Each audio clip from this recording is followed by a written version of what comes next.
ขอทำความเข้าใจให้ติดต่อกันไปจากคำบรรยายในวันที่แล้วมา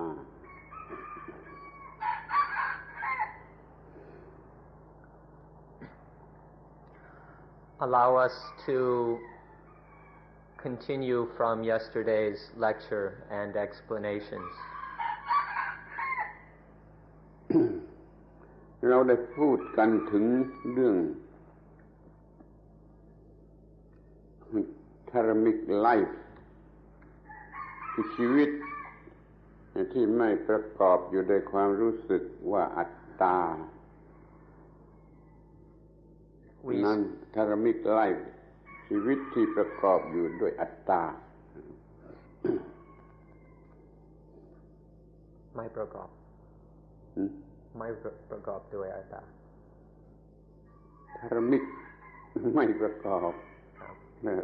นั่น Karmic ก็ประกอบ Yesterday we spoke of the dharmic life, the life which is not composed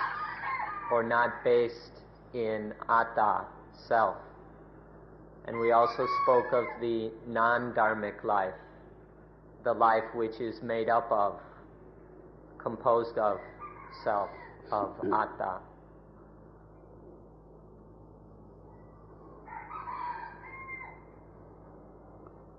ข้อนี้หมายความว่าเราจะพูดกันถึงเรื่องธาตุ element เป็นคำสอน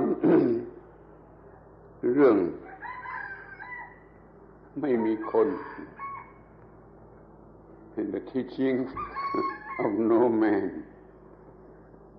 teaching of no man ท่านอย่าเพ้อประหลาดใจหรือปฏิเสธ ขอให้ฟังให้ดี ว่าคำสอนเรื่องไม่มีคนเป็นอย่างไร Today, to investigate this further,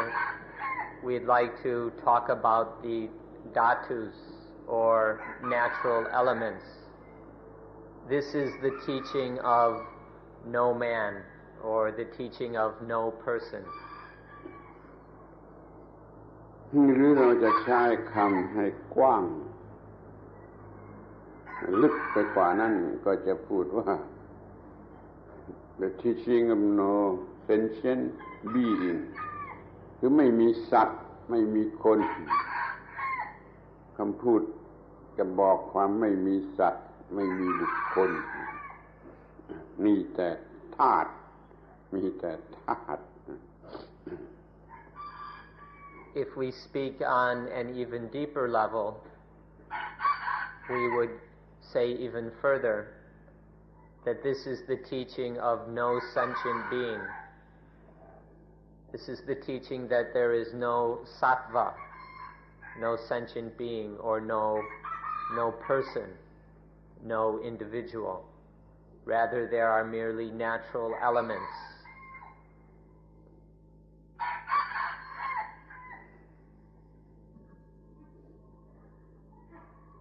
ถ้าท่านคิดว่าเป็นเรื่องแปลกหรือไม่น่าเชื่อแล้วก็ไม่สนใจฟังแล้วท่านก็จะไม่เข้าใจเรื่องนี้ If you think this is something strange and that it's not very interesting,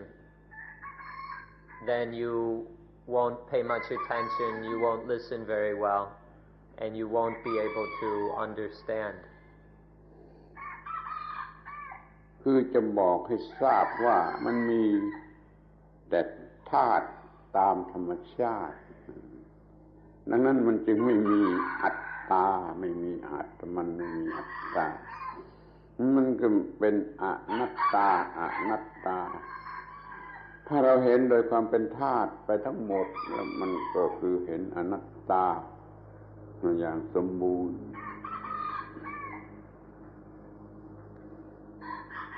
To see that there is nothing but these dhatus or natural elements is to see that there is no atta, no self, or no atman, no self. But there are merely these natural elements, and they are anatta, or not self. เพื่อเข้าใจเรื่องนี้เราก็จะต้องทำความเข้าใจเกี่ยวกับคำพูดคำนี้คือคำว่าธาตุธาตุหรือ element กันเสียก่อน If we're going to investigate this subject,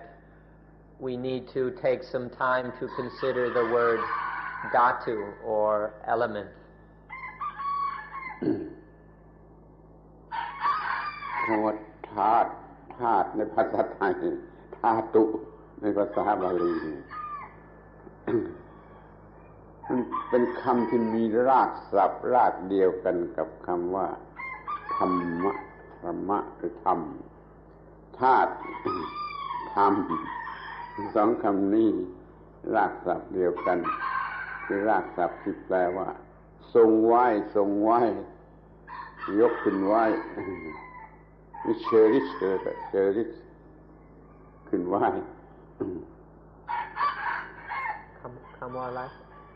คำว่าธาตุกับคำว่าธรรมมีรากศัพท์เดียวกันแปลว่า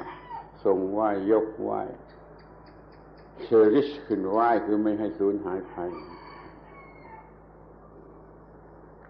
The word dhatu, or in Thai tat, has the same root or the same stem as the word dharma, and this root means to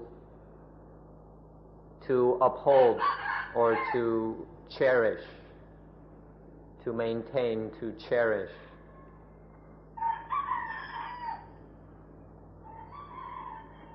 จะมีความแตกต่างกันบ้างเมื่อพูดถึงธาตุมันก็มีความหมายว่าทรงตัวเองล้วนๆอย่างเดียวมากกว่าถ้าพูดถึงธรรมะมันก็ทรงตัวเองด้วยแล้วก็ทรงผู้ที่มีธรรมะคือทรงทั้งสองฝ่ายจะต่างกันบ้างนิดหน่อยก็ตรงนี้แต่ความหมายมัน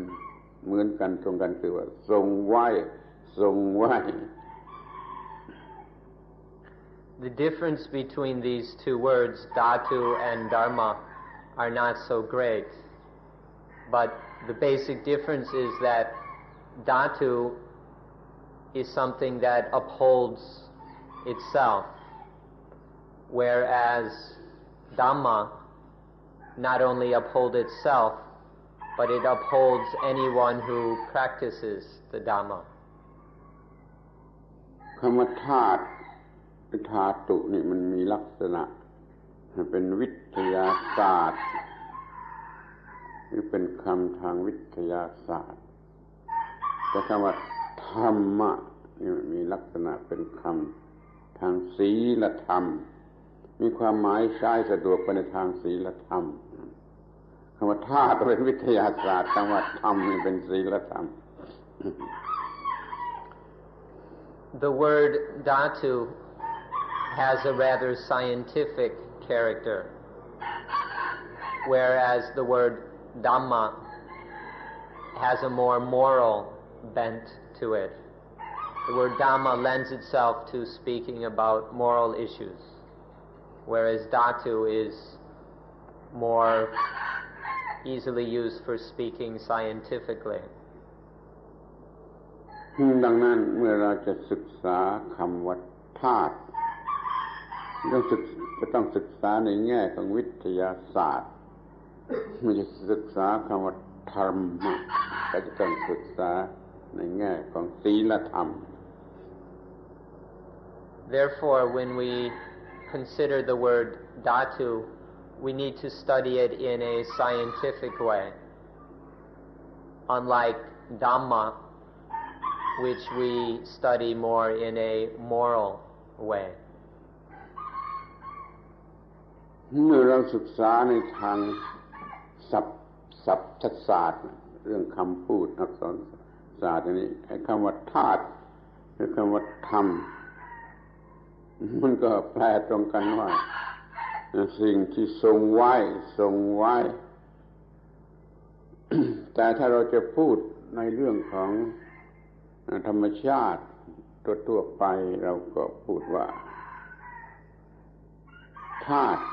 คือสิ่งสุดท้ายที่เราจะแบ่งแยกออกไปได้เราจะแบ่งแยกสิ่งต่างๆออกไปในที่สุดมันก็จบลงที่คำว่าธาตุแล้วก็ไม่แบ่งอีกสิ้นสุดของการที่จะแบ่งแยกสำหรับการศึกษาสิ่งสุดท้ายที่เราจะแบ่งแยกได้นี่ความหมายก็ร่วมกันอีก When we study these things according to philology or the study of the origin of words, then we see that both dhatu and dharma have the same root, and their literal meaning is something that upholds itself, sustains itself. But if we speak in a more natural way, when we speak of dhatus, we mean the last things you come to when we've analyzed or separated things into their smallest parts or aspects. So a dhatu is what you've got once you've analyzed something as far as possible. แม้ว่าธาตุบางอย่างมันประกอบอยู่ด้วยธาตุหลายธาตุแล้วแบ่งแยกธาตุที่แรกออกไปพบหลายๆธาตุเป็นส่วนประกอบแบ่งออกไปอีกเท่าไรมันก็ไปจบลงที่สิ่งที่เรียกว่าธาตุตามธรรมชาติ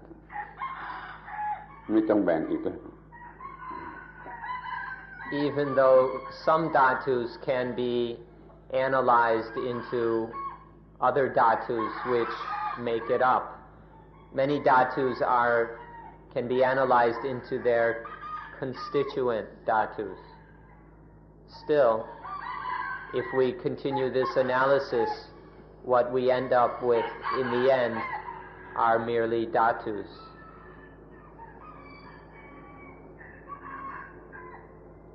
ทีนี้เราจะมาดูกันที่ประเภทหรือชนิดของธาตุเราจะพบคำสองคำคือว่าสังคตธาตุและอสังคตธาตุ Now if we investigate the dhatus, we will discover that there are two categories of dhatus. The first is the sankata tat or sankata dhatu, and the second is the asankata dhatu.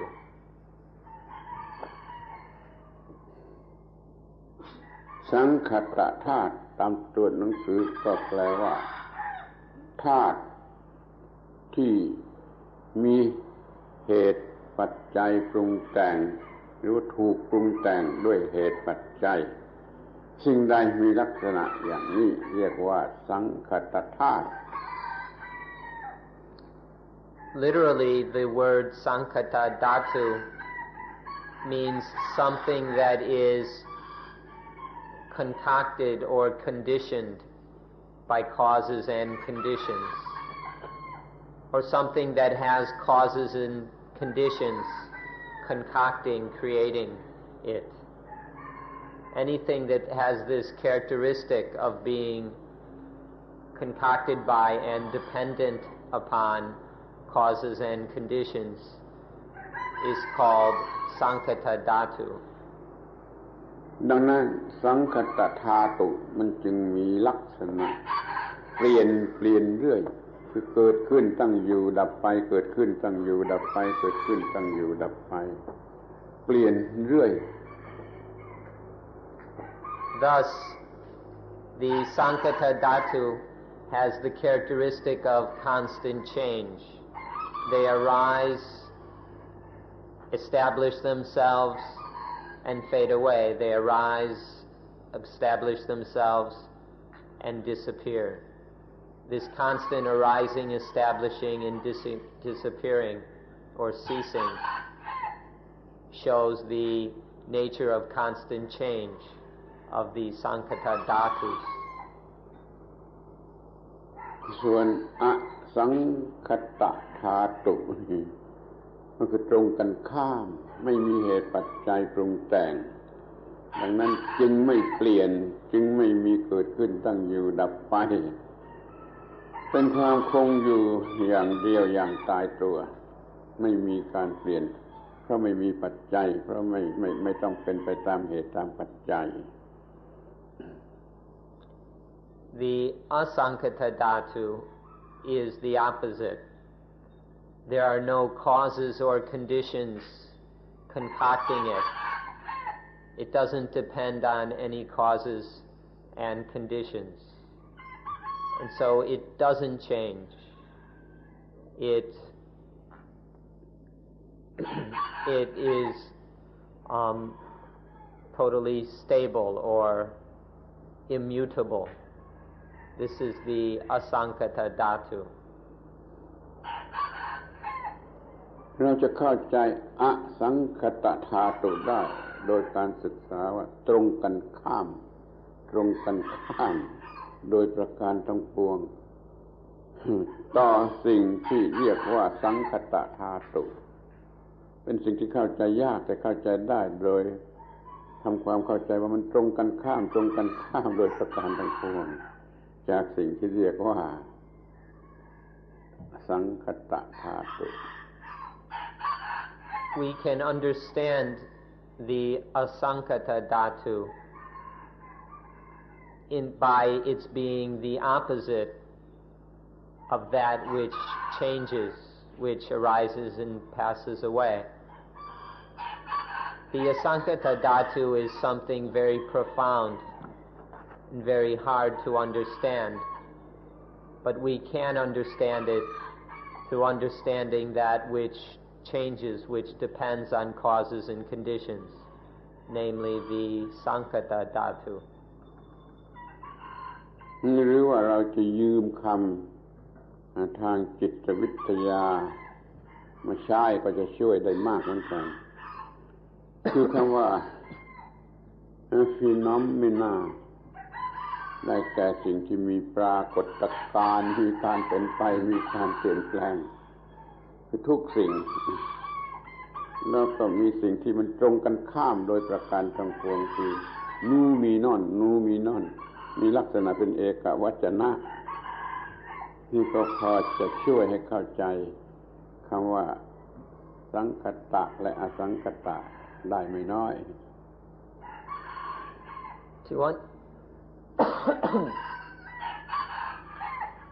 To understand these two words,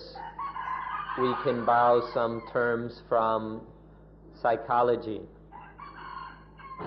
There is the term phenomenon, which refers to the objects of experience which arise and cease. Anything that arises due to causes and conditions and then ceases,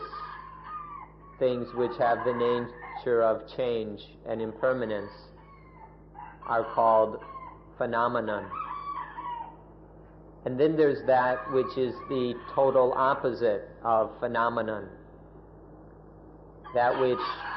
doesn't arise or cease, which doesn't depend on anything. This is called the noumena. The word phenomenon is plural. Phenomenon are endless, countless, infinite. But noumena is singular. These two terms will help us quite a bit to understand the meanings of Sankhata Dhatu and Asankata Dhatu.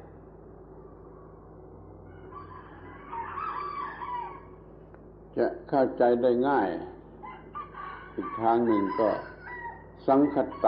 ธาตุนั้นมีลักษณะ เป็นสังขาระหรือสังขาร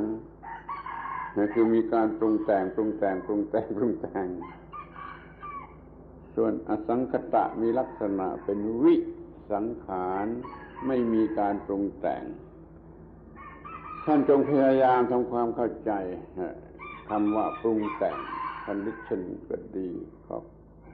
concoction ก็ดีแล้วแต่เธอที่จะเข้าใจคำว่าปรุงแต่งสังคตะมีแต่การปรุงแต่งอสังคตะปราศจากการปรุงแต่งโดยประการทั้งปวง Another way of looking at these terms that will help you to understand them is to understand that the Sankata Dhatu has the characteristic or nature of being Sankhara. Sankhara means making together or fabricating, putting things together to get something new. This is Sankhara, which we translate as concocting. So the Sankata Dhatu has the nature of concocting, of constant change and concoction. As for the Asankata Dhatu, it has the nature of Visankhara. Visankhara is the opposite of Sankhara. It means non-concocting, no concocting. There's nothing being fabricated, produced, or anything like that. So the Asankata Dhatu is Visankhara, unconcocted, non-concocting. มีคำพูดอยู่3 คำที่จะช่วยให้เข้าใจอสังคตะมันค่อนข้างจะฟังยากแต่ถ้าตั้งใจฟังให้ดีมันก็พอจะเข้าใจได้ There are 2 words that will help us to understand the Asankata Dhatu. These words will be very difficult to understand, so please listen carefully. And if you pay proper attention, you should be able to understand them. คำแรกก็คือนิพพานธาตุนิพพานธาตุนิพพานธาตุเป็นที่ดับแห่งสังขารทั้งปวงนิพพานะแปลว่าดับ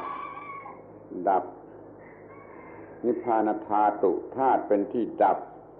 แห่งสังขารทั้งปวงเรียกชื่อว่านิพพาน The first term is Nibbana Dhatu. This Dhatu is the Dhatu or natural element which quenches all sankharas. All the changing, impermanent things are quenched in Nibbana Dhatu,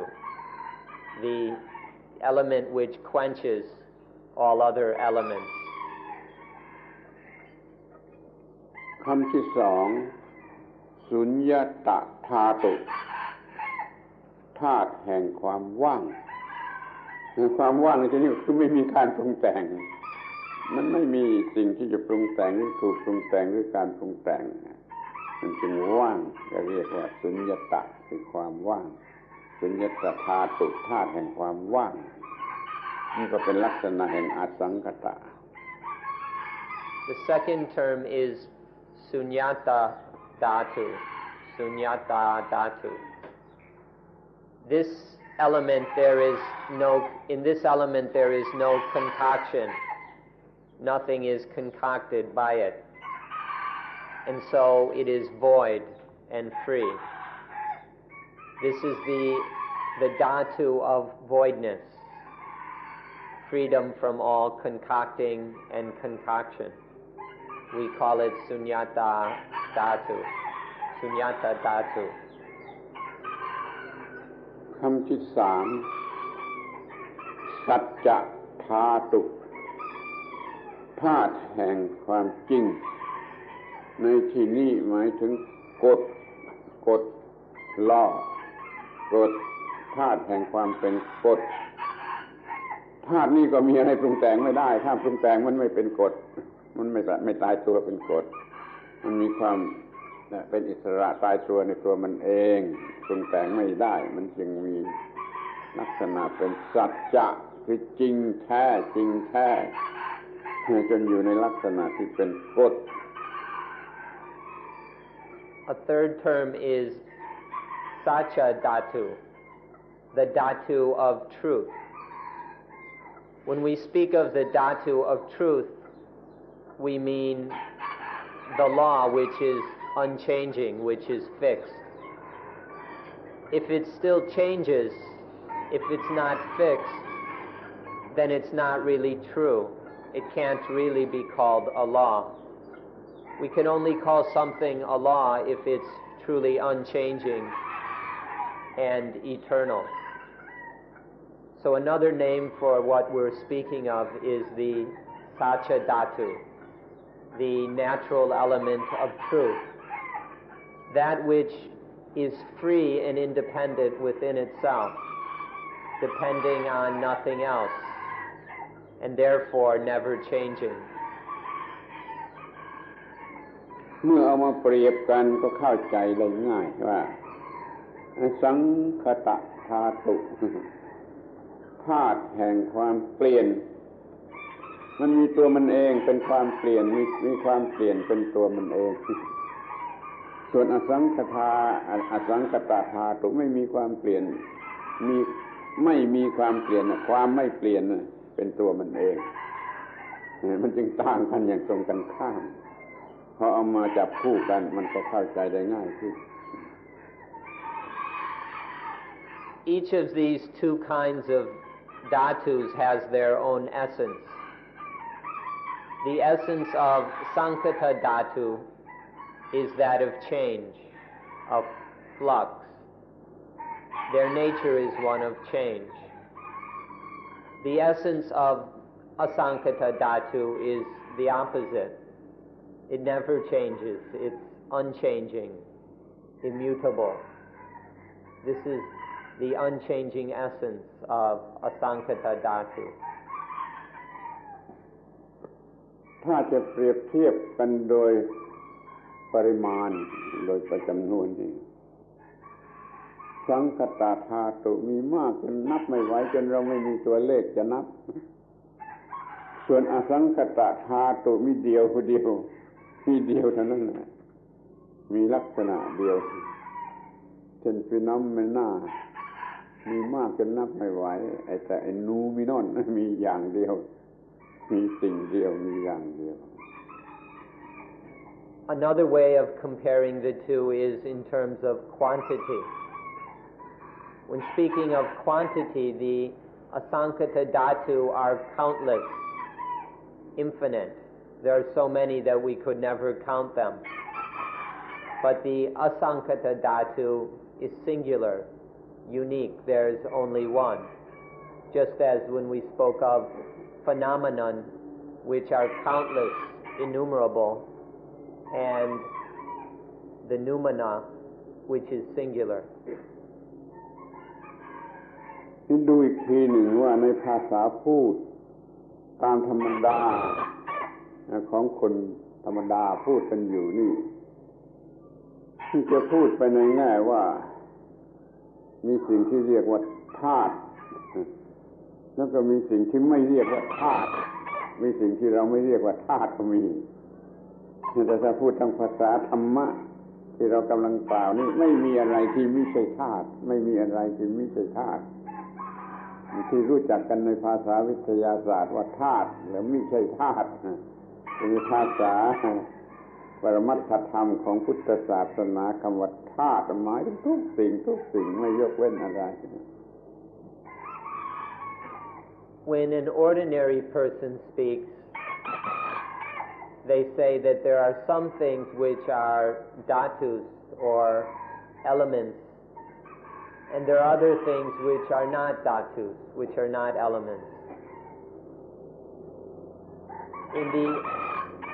in ordinary scientific language, there are the things which are considered elements and things which are not considered elements.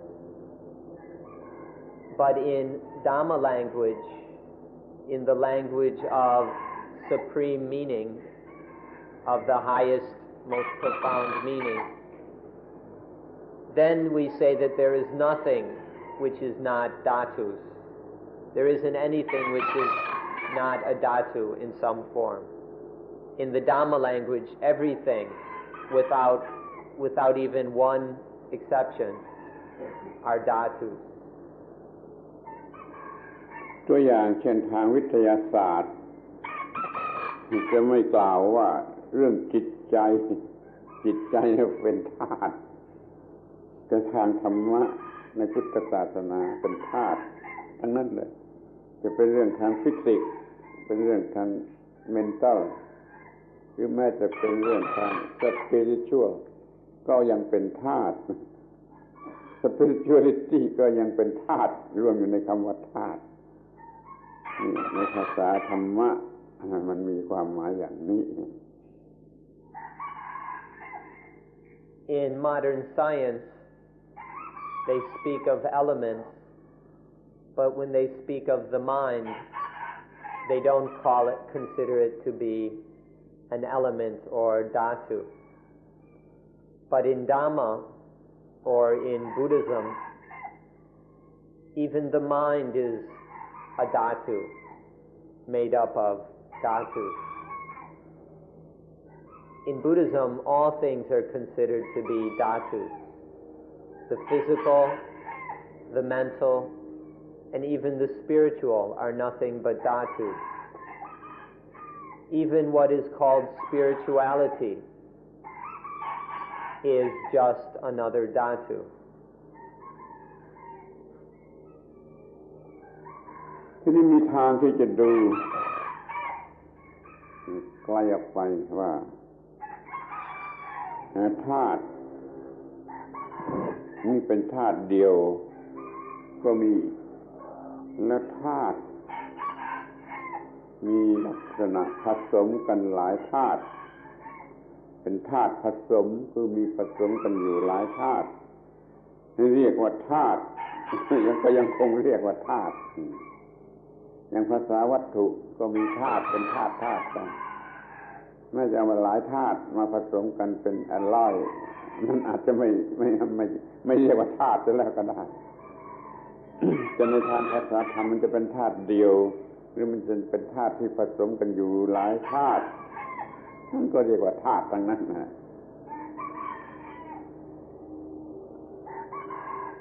In Dhamma language, there are some dhatus which are on their own or unmixed with others. And there are other dhatus which are mixed together with other dhatus. In ordinary science, they speak only of elements when you've broken things down to their smallest bits and pieces, at least until they go on to the subatomic level. But once you put them together, if you put different elements together, they no longer call it a dhatu. They call it a molecule, or on another level, an alloy. But in Dhamma language, whether it's a dhatu by itself or many dhatus mixed together, even those mixed together dhatus is still considered to be a dhatu. เหมือนอย่างว่าน้ำที่ประกอบอยู่ด้วยออกซิเจนและไฮโดรเจนมองในแง่ของธรรมะออกซิเจนก็เป็นธาตุไฮโดรเจนก็เป็นธาตุประกอบกันขึ้นเป็นน้ำแล้วก็เรียกว่าธาตุอยู่นั่นเองดังนั้นมันยังมีธาตุ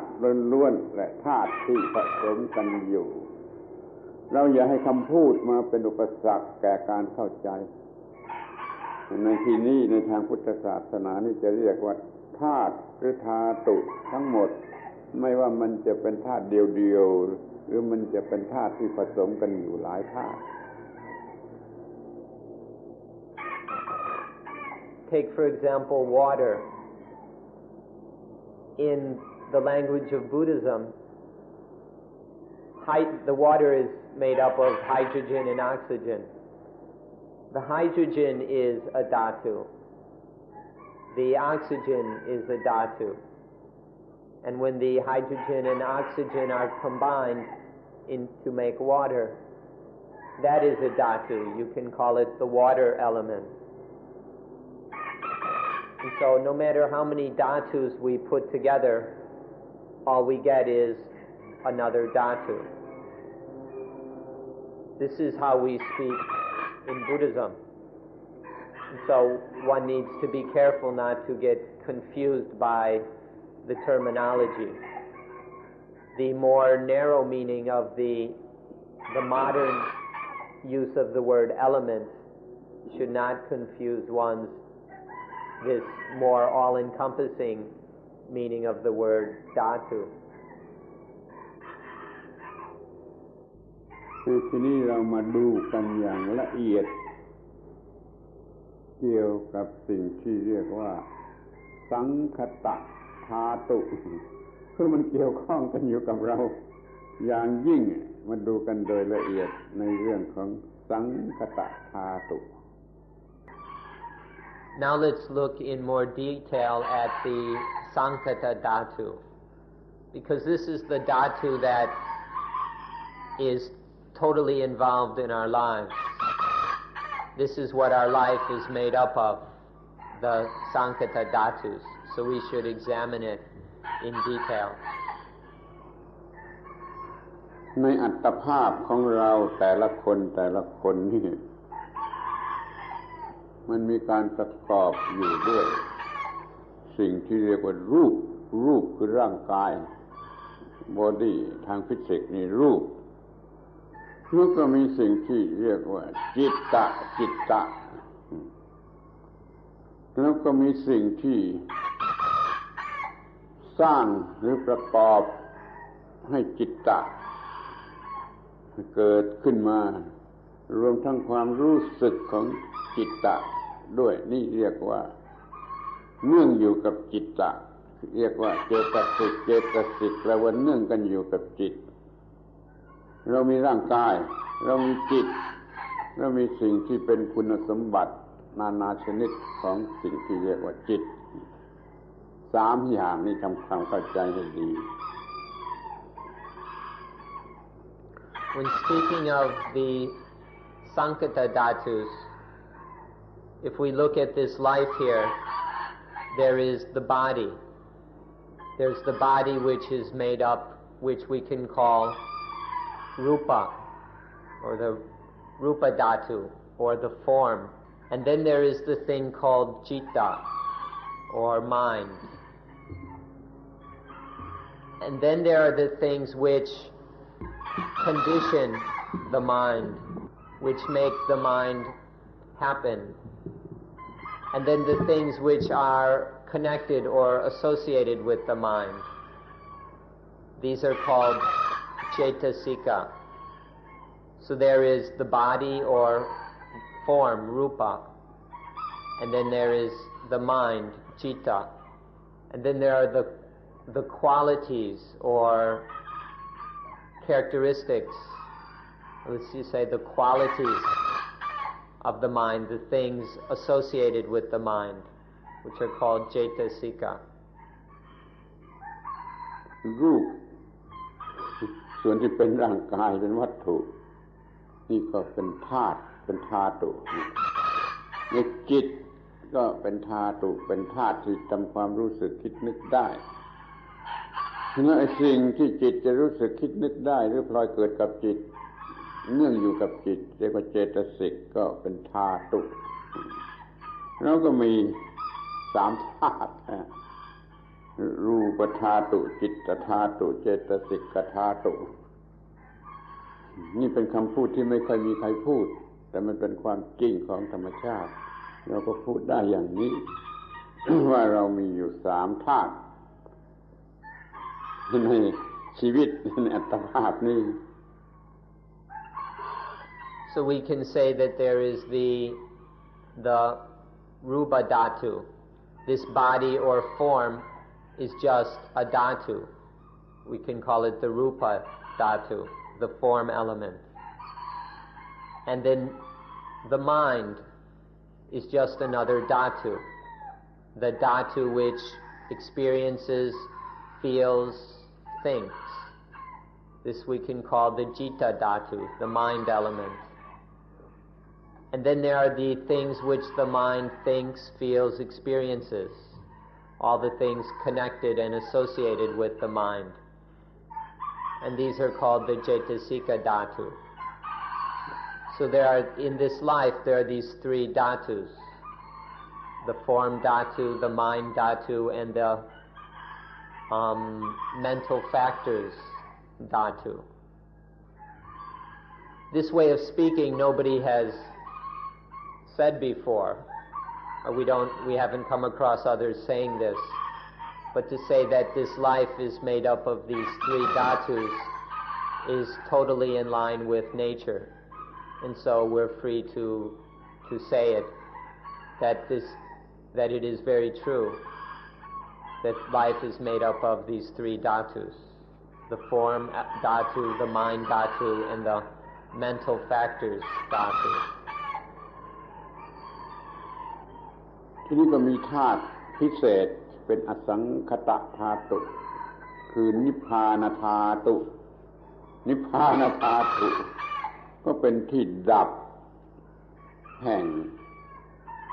สังคตธาตุเหล่านี้รูปก็ดีจิตก็ดีเจตสิกก็ดีเมื่อมาถึงเข้ากับนิพพานธาตุมันก็มีการดับ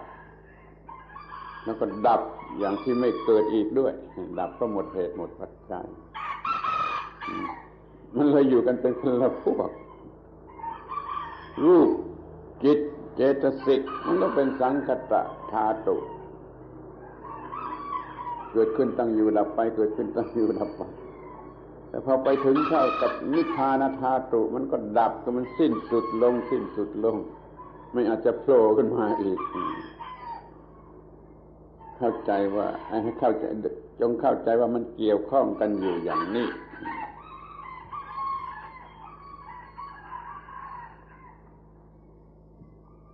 Then there is one more very special dhatu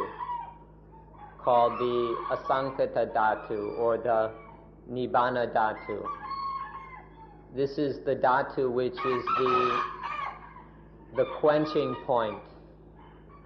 where all other dhatus cease. All the sankata dhatus just mentioned are quenched in the nibbana dhatu. This kind of dhatu is much different than the ordinary dhatus. So it's a whole different kind of dhatu. The dhatu in which all other elements are quenched or extinguished. เราจะต้องมองเห็นความจริงข้อหนึ่งว่าเมื่อมันจะเปลี่ยนเป็นธาตุอีกธาตุหนึ่งเมื่อธาตุหนึ่งจะเปลี่ยนเป็นอีกธาตุหนึ่งเนี่ยมันต้องมีการดับธาตุที่แรกหรือธาตุเก่านั่นเสียก่อนแล้วมันจึงจะโผล่ธาตุใหม่ขึ้นมาได้นี่มันเป็นไม่ใช่นิพพานธาตุจะเรียกว่านิโรธธาตุคือว่าดับชั่วคราวดับเพื่อเปลี่ยนเป็นอย่างอื่นดับเพื่อเปลี่ยนเป็นอย่างอื่นนี่ก็มีอยู่ธาตุหนึ่งด้วยเหมือนกันถ้าไม่มีธาตุนี่มันก็จะไม่มีวิวัฒนาการใดๆวิวัฒนาการในโลกในสากลจักรวาลนี่มันมีหน้าที่ได้มันทำหน้าที่ได้โดยที่มันมีทั้งสังคตธาตุและอสังคตธาตุมันดับจากความเป็นธาตุอย่างหนึ่งไปสู่ความเป็นธาตุอย่างอื่นเรื่อยไปจนกว่าจะถึงว่าการดับสุดท้ายซึ่งไม่มีการเกิดอีก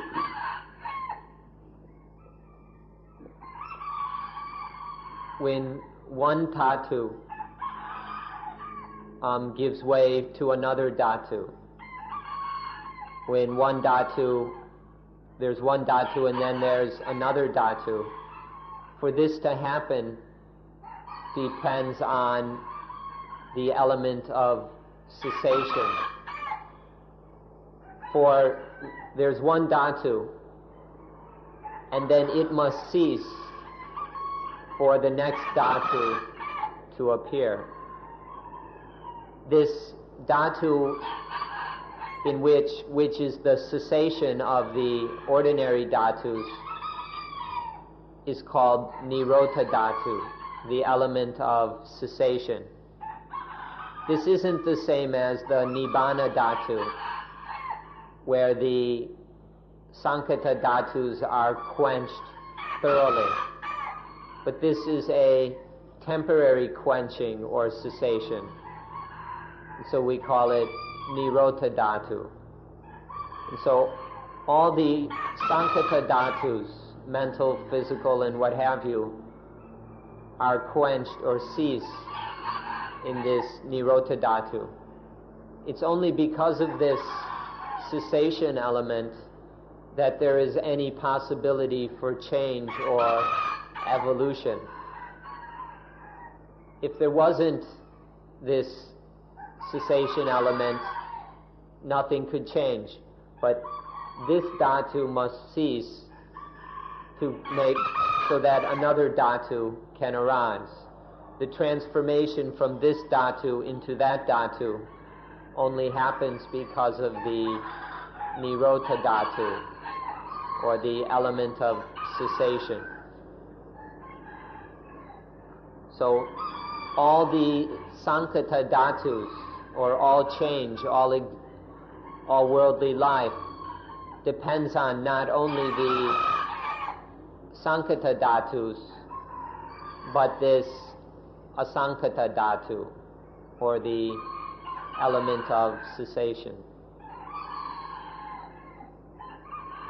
ท่านอาจจะรู้สึกว่ามากไปเสียแล้วเกินจำเป็นที่จะต้องรู้เสียแล้วท่านอาจจะคิดอย่างนั้นก็ได้แต่ขอร้องว่าอย่าคิดอย่างนั้นเพราะสิ่งที่เรียกว่ารูปธาตุก็ดีจิตตธาตุก็ดีเจตสิกธาตุก็ดีมันเกิดดับเกิดดับเกิดดับเกิดดับอยู่ในชีวิตของแต่ละคนอย่างเร็วมากอย่างเร็วมากเราจะต้องร่วมเป็นเรื่องที่เกี่ยวกับตัวอัตภาพก็อยู่ในภายในอัตภาพนี่ธาตุแต่ละธาตุนี่เกิดดับเกิดดับเกิดดับเกิดดับเกิดดับนับไม่ไหวที่อยู่ในอัตภาพนี้อย่าเห็นว่าเป็นเรื่องไม่เกี่ยวข้องกัน Some of you might be thinking that there's too many of these dhatus now, and it's not worth trying to remember them all.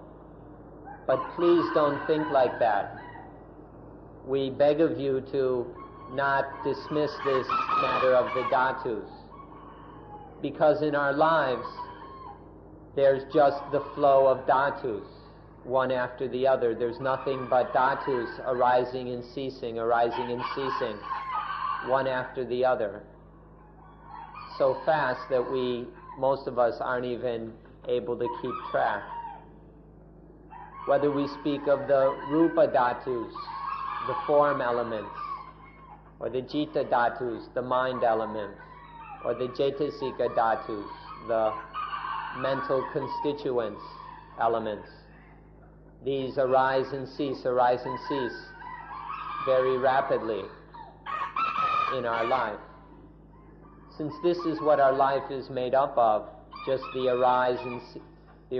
and cessation of all these different elements or dhatus, it's something that deserves our fullest attention. It's not something to be dismissed just because we have to remember some new words and pay attention to something that's difficult to understand. So please give this your careful attention, the facts of these dhatus which make up our lives. ทีนี้ก็มาดูต่อไปถึงเรื่องเกี่ยวกับจิตใจ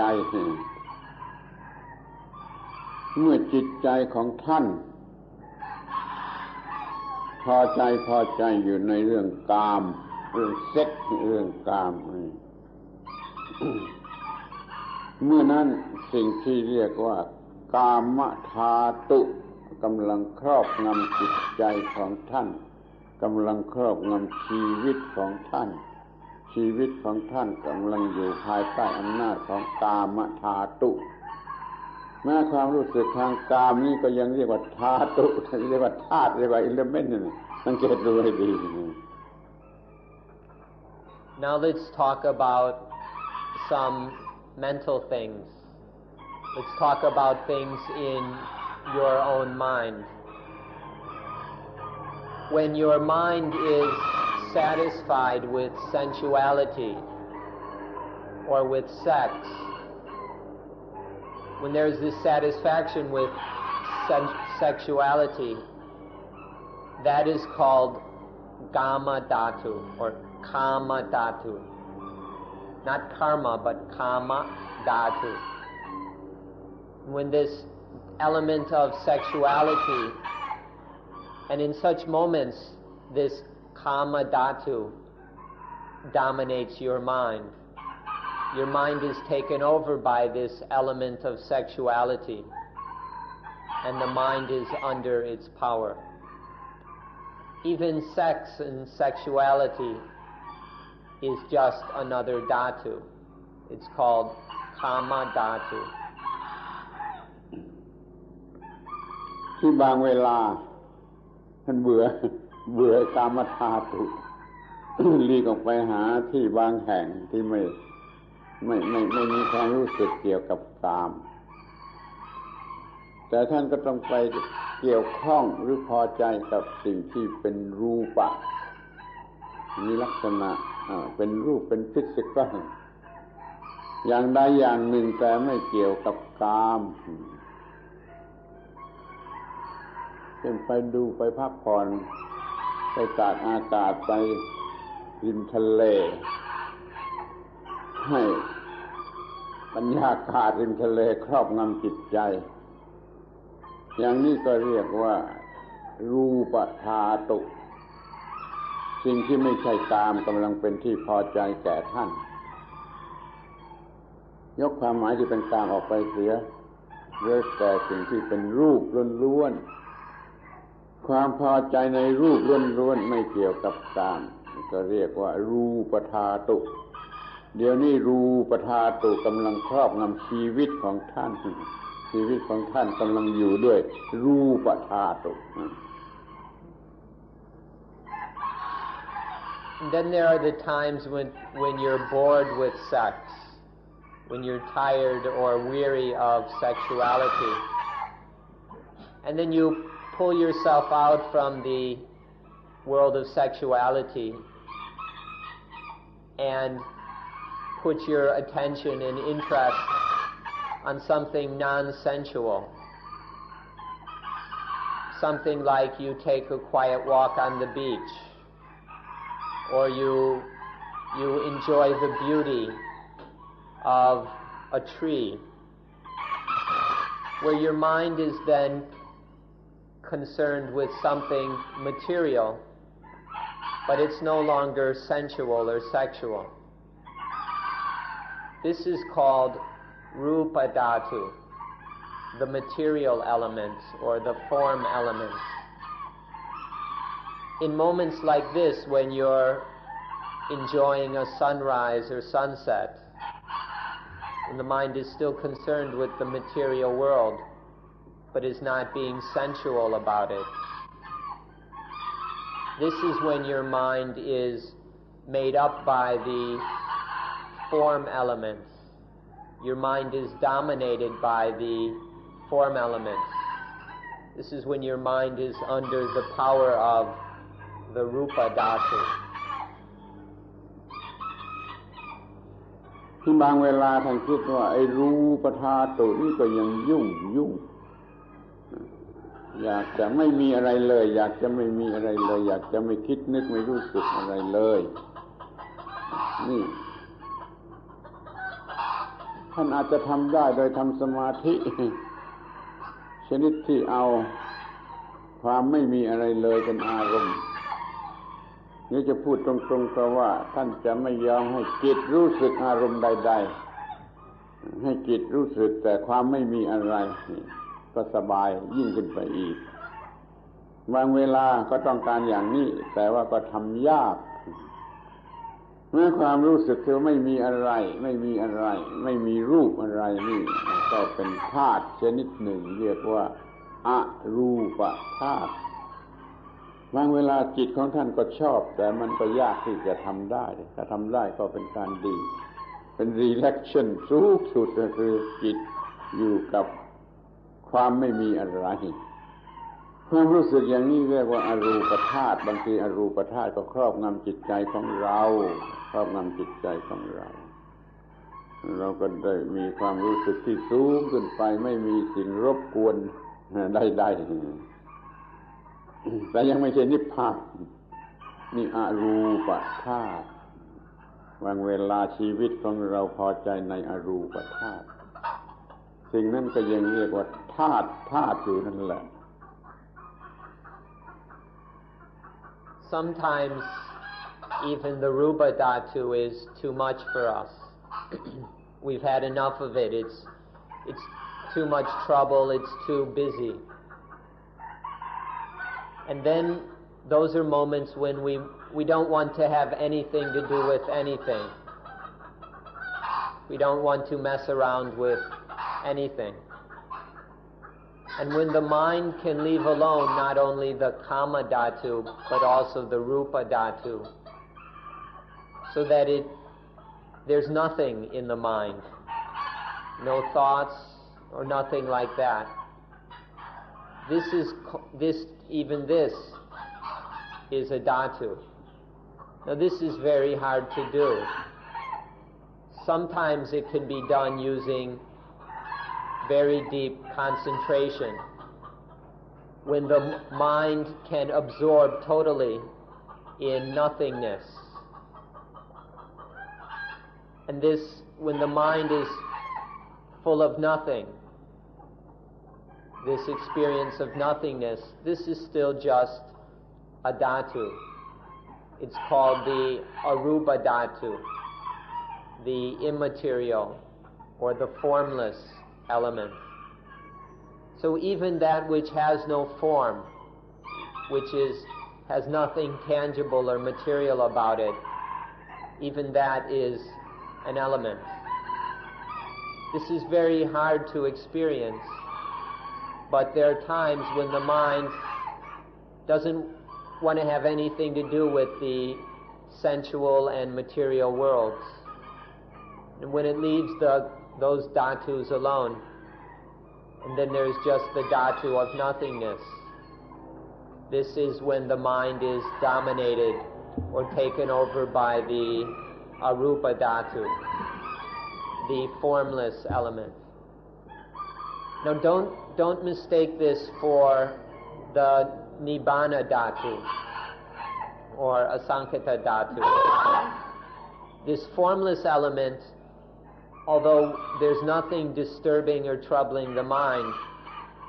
it's not the same as nibbana dhatu.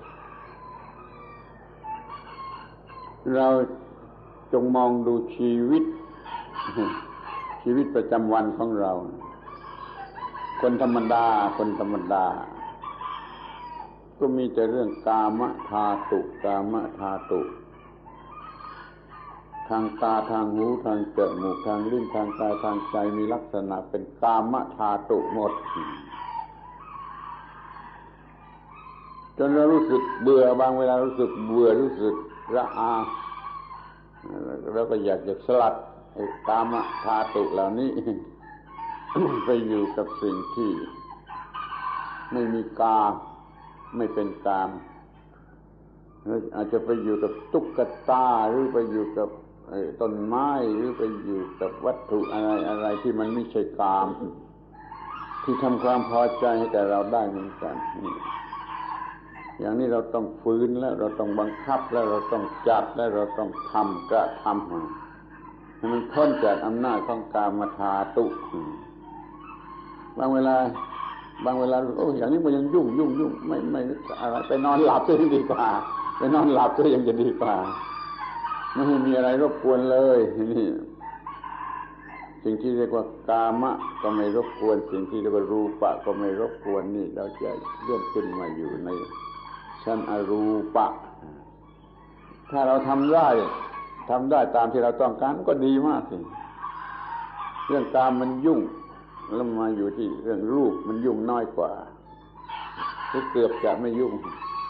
พอไปอยู่กับเรื่องอรูปธาตุมันไม่ยุ่งเลยมันไม่ยุ่งยากมันไม่ยุ่งยากนะ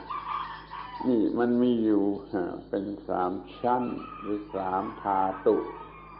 ที่เกี่ยวกับชีวิตจิตใจของคนเราจงรู้จักมันทั้ง3ธาตุเถิดจะแก้ปัญหาได้มาก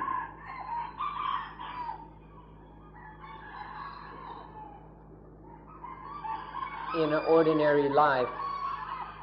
most of the time is spent with our minds dominated by the kama dhatu. Most of our ordinary life is dominated by sex and sensuality. Our mind is taken over by this very low level of existence. The mind is under the power of the kama dhatu. But there are times when one becomes tired of that because it's so troublesome. When one is weary of the trouble of the kama dhatu, then one can get free of it. And then one's mind rests in the rupa dhatu. For example, you might garden or collect stamps or go mountain climbing or some kind of artistic expression or crafts. Still dealing with material things, but in a non-sensual way. This is then, the mind is now under the power of the rupa dhatu. You have to go against the mind's tendency to do this. It takes effort to get free of the element of sensuality in order to associate with the form element. But there are times when that can be done. But then there are times when one sees that even the form element is troublesome. One sees the difficulty and hassle not only of sensuality but of forms. And then the mind leaves them both alone to rest in the arupa element, the arupa dhatu, the formless element. This is an even higher level of consciousness. It's much more subtle and refined. So these are 3 levels that the mind can live on. The ordinary crude level of sex and sensuality, the level of kama dhatu, and then a more refined and peaceful level of rupa dhatu, and then the level which is even more refined and peaceful, that of arupa dhatu. These are the 3 levels in which our minds usually exist or dwell. คนธรรมดาเรียกว่าคนธรรมดาในโลกนี้ก็อยู่ภายใต้อำนาจของกามธาตุหลงไหลในกามธาตุแล้วก็มีปัญหายุ่งยากนานาประการเกี่ยวกับกามธาตุกามธาตุเนี่ยทำให้เขาได้มาแต่งงานเป็นสามีภรรยากันจะมีเรื่องยุ่งยากเท่าไรก็ดูเอาเองแล้วก็กามธาตุนี่ทำให้เขาหย่ากันความไม่เป็นไปตามที่พอใจในเรื่องกามธาตุนี่ทำให้เขาต้องหย่ากันอีกกามธาตุให้แต่งงานกันก็ได้ให้หย่ากันก็ได้ให้ยุ่งยากลำบากนานาประการก็ได้ แล้วเขาก็เบื่อขึ้นไม่เอาเขาก็ไปหาไอ้ที่เรื่องที่ไม่ใช่กามธาตุเขาก็ไปบวชเป็นชีเป็นพระเป็นอะไรก็ได้อย่างต่ำๆง่ายๆก็ได้นี่ก็จะก็ไปหาไอ้สิ่งที่เป็นเพียงรูปธาตุไม่มีกามธาตุถ้าเขาเก่งกว่านั้นเขาก็ทำสูงขึ้นไปจนถึงอรูปธาตุไปอยู่กับพระเป็นเจ้าจนเลยก็ได้นี่เป็นอรูปธาตุนี่สิ่งที่เรียกว่าธาตุสามอย่างนี้มันเกี่ยวข้องกันอยู่กับชีวิตของคนเราตลอดชีวิตมันจงเข้าใจมันให้ดีๆศึกษามันให้ดีๆควบคุมให้ได้ไอ้ชีวิตนี้จึงจะเรียกว่าสงบเย็นมิฉะนั้นจะเป็นไฟจะลุกเป็นไฟด้วยเรื่องกามธาตุรูปธาตุ Most of the time in our ordinary lives, our minds are totally taken over by kama dhatu. Our minds indulge in and are obsessed, totally lost in kama dhatu. Just consider how much this happens and all the troubles and difficulties it causes. The vast majority of the hassles and troubles, problems of our ordinary lives are because of the kama dhatu. Just a few examples are such as people get married, they become wife and husband because of kama dhatu. And then also and we don't have to explain all the difficulties and tribulations of marriage to you. And then kama dhatu is also the cause of people getting divorced. Because of their ways of dealing with kama dhatu, they end up getting divorced.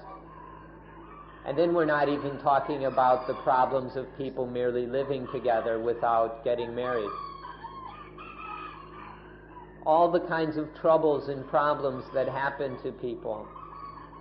the vast majority are because of kama dhatu. But some people, or sometimes one has had enough of that. One is tired of the troubles, all the struggle, all the hassle. And then maybe the wife will go off to be a nun and the husband a monk in order to leave behind the world of kama dhatu. And then if they do it properly, they live much more on the level of rupa dhatu, where they can leave alone sensuality and sex. And then the mind is on a finer material level, that of rupa dhatu. And then those who are really good at it, those who are really skillful, can leave behind even rupa dhatu and live with arupa dhatu. For example, those whose mind is always on God, the person who thinks of nothing but God, this is to dwell in the arupa dhatu. So these are the three elements of our lives. The very troublesome one of kama dhatu, the less troublesome one of rupa dhatu, and the very refined element of arupa dhatu. อยากจะแนะว่าท่านลองเล่นกีฬาอย่างที่เขาเล่นกันกีฬาบางเวลาก็ปล่อยให้จิตใจเป็นกามธาตุสนุกไปกับกามธาตุบางเวลาไม่ยอม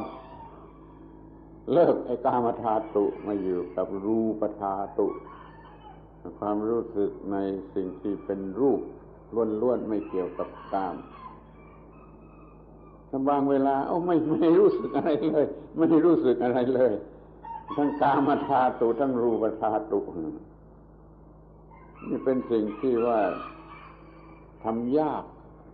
แต่ว่าก็ไม่เหลือวิสัยแล้วก็ท่านลองเอามาทำเป็นอย่างเหมือนกับเล่นกีฬาชั่วโมงนี้อยู่กับกามธาตุชั่วโมงนี้อยู่กับรูปธาตุชั่วโมงนี้อยู่กับอรูปธาตุมันก็ยิ่งกว่าสนุกมันก็เป็นกีฬาที่จะช่วยให้เรามีชนะจิตใจมีความชนะเหนือจิตใจจะจัดรูปชีวิตของเราให้เป็นอย่างไรก็ได้นี่ลองเล่นกีฬาแบบนี้ดูบ้าง I'd like to advise you to try out a new sport, to play this sport the way people are playing all the different sports in the world. This sport, let your mind be with the kama dhatu for a while. Let the mind dwell in the kama dhatu, under the power of the kama dhatu, and see what that is like, how it dominates the mind and all the rest. And then on the next level, leave alone the kama dhatu. Raise up the mind a bit so it's no longer feeling any sexual connections with things. The mind is no longer sensually involved with anything and is on the level of rupa dhatu. And try out that level for a while. Play with that level of existence. And then move to the next level where the mind has no feelings of, no sexual feelings and no material feelings. There's just pure mind or pure consciousness. And experience that for a while. This later one is very difficult, but we encourage you to give it a try. Try out this new sport of investigating or experiencing kama dhatu, then moving up to rupa dhatu, and then lastly arupa dhatu. เราอย่าเข้าใจผิดในเรื่องนี้ เช่นจะไปแก้ความยุ่งยากของกามธาตุออกจากบ้านไปดูหนังไปดูละครไปกินเหล้าเมายาไปหาอะไรให้ยุ่งยากออกไปอีกอย่างนี้ไม่ใช่เป็นการแก้และก็ไม่ใช่เป็นการพักผ่อนไปดูหนังอย่างนี้เขาคิดว่าเป็นการพักผ่อนที่จริงมันก็ไปหาไอ้กามธาตุอย่างอื่นหรือหารูปธาตุที่ยุ่งยากไม่ใช่พักผ่อนเราจงจัดชีวิตนี้ให้ดีให้มันเป็นระเบียบควบคุมกามธาตุให้ได้ไปอยู่ในรูปธาตุที่ถูกต้องหรือไปถึงอรูปธาตุก็ยิ่งดี Now please don't understand these principles and make even more trouble for yourself. Don't think that to escape from the hassles and troubles of kama dhatu, that one should go out and go to the movies or go out drinking or dancing and things. This is not what we're suggesting. We're not saying that one should escape from the difficulties of kama dhatu by getting into even more troublesome and harmful things. Instead of lowering the mind into even cruder levels of kama, or dealing with material things which are even more troublesome, one organizes life in an orderly way so that things fit together and go smooth and aren't all complicated and troublesome. So don't try to escape the problems of the element of sexuality by doing even cruder things. but learn how to raise the mind up to a more refined, more peaceful level of Rupa Dhatu. And if you can do it, try to raise it up to the level even of Arupa Dhatu. If you can do this in an orderly, balanced, peaceful way, it will be very useful for your life. เมื่อเราเกี่ยวข้องกับกามธาตุจนเหนื่อยจนเบื่อแล้วเราก็ไปนอนหลับเสียจะพ้นจากกามธาตุแล้วนอนหลับนี่ก็ไม่ใช่รูปธาตุแต่ถ้าเรายินดีในความนอนหลับนั่นมันก็เป็นอรูปธาตุได้เป็นอรูปธาตุได้พอใจในความสุขที่เกิดจากการนอนนี่เราจัดชีวิตประจำวันให้มีความถูกต้องในเรื่องของธาตุทั้งสามนี่เราก็จะได้รับประโยชน์หรือเป็นที่พอใจได้มากกว่าที่เราไม่รู้เรื่องนี้ขอให้เราจัดชีวิตที่มันเกี่ยวกันอยู่กับกามธาตุรูปธาตุอรูปธาตุนี่ดีๆจะไม่เสียทีที่ศึกษาธรรมะรู้เรื่องนี้ดีแล้วก็ไปจัดการเป็นอยู่ในชีวิตประจำวันให้เป็นประโยชน์มากที่สุดได้การนอนหลับเป็นกามธาตุหรือไม่เป็นกามธาตุจะต้องจัดเป็นอรูปธาตุครับชั้นเลวWhen one is tired and worn out with kama dhatu, and then one deals with that by going to sleep. To sleep is not kama dhatu. It's not a sensual matter. And it's not even really rupa dhatu. But when one sleeps and one finds some peace and happiness in sleeping, this should be considered arupa dhatu, the formless element, although on a rather crude low level of the formless element. We just bring up this point to illustrate that one has to put the different elements in their place. One has to arrange the elements in one's life so that they're in proper proportion and balance. If we can do that, then our life goes quite smoothly and there aren't unnecessary hassles and troubles when there's a proper balance among kama dhatu, rupa dhatu, and arupa dhatu. But if we can't do this, if these dhatus are a mess, if we haven't got them arranged in an orderly fashion, then we won't have really discovered the potential in life. We'll just keep making more and more trouble for ourselves. Life will be full of unnecessary hassles if we're not able to understand and properly arrange these three dhatus.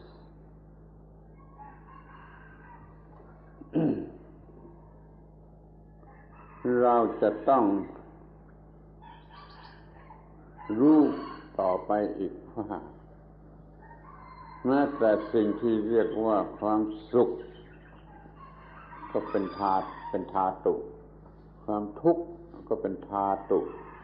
ไม่สุขไม่ทุกข์ก็เป็นธาตุเมื่อใดสุขธาตุเข้าไปในจิตใจไปครอบงำจิตใจเราก็รู้สึกเป็นสุขเมื่อใดทุกขธาตุเกิดขึ้นในใจเราก็เป็นทุกข์เมื่อใดมันทุกขมสุขธาตุคือไม่แน่ว่าสุขหรือทุกข์เกิดขึ้นในใจ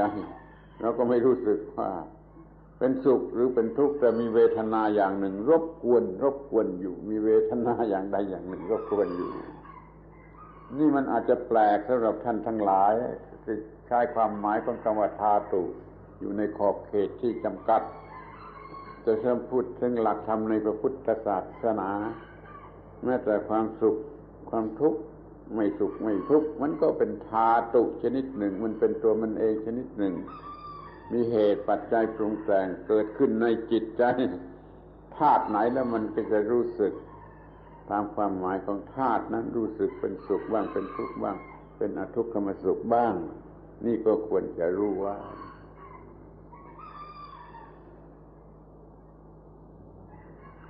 You should know further that even happiness is a dhatu. The thing we call sukha, happiness or joy, is just another dhatu. And then even dukkha, pain, is a dhatu. And then the feeling that is neither pleasant nor painful, which we call adukkama sukha, this too is a dhatu. Both happiness, pain, and the feelings that can't be distinguished whether they're the feelings that we're uncertain whether it's pleasant or painful. All three of these are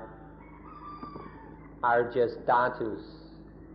The sukha dhatu, or happiness element, disturbs the mind in one way. The dukkha dhatu, or pain element, disturbs the mind in another and creates dukkha in the mind. And then the element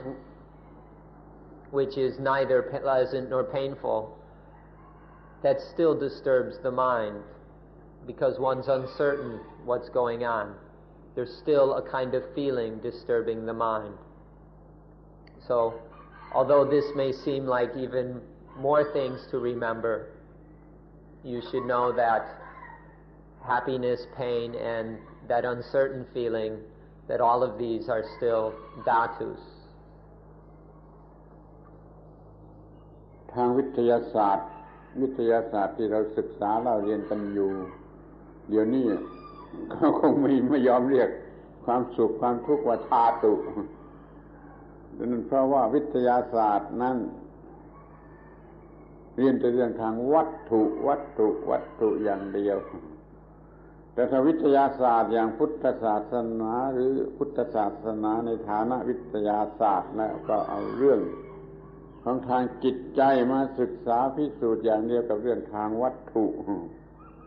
มันจึงให้ความหมายหรือพบความหมายที่ว่าแม้แต่ความสุขก็เป็นธาตุความทุกข์ก็เป็นธาตุทุกขมสุขก็เป็นธาตุท่านจงขยายขอบเขตของคำว่าวิทยาศาสตร์ให้กว้างออกไปจนเป็นเรื่องทางฝ่ายจิตใจหรือฝ่ายนามธรรมด้วยแล้วท่านก็จะรู้จักธาตุดียิ่งขึ้นไปอีก Modern science, the kind of science you study in the schools and universities, probably won't accept that happiness and pain are elements. But in Buddhist science, or the science of awakening, happiness and pain, like everything else, are merely dhatus, or natural elements. Because modern science is solely interested in material things, it doesn't recognize that things like pleasure and pain are just other dhatus, just natural elements. So if we wish to have a real understanding of life, we must go beyond the limits of modern material science and take an interest in Buddhist science, which studies all the dhatus, not just the material elements.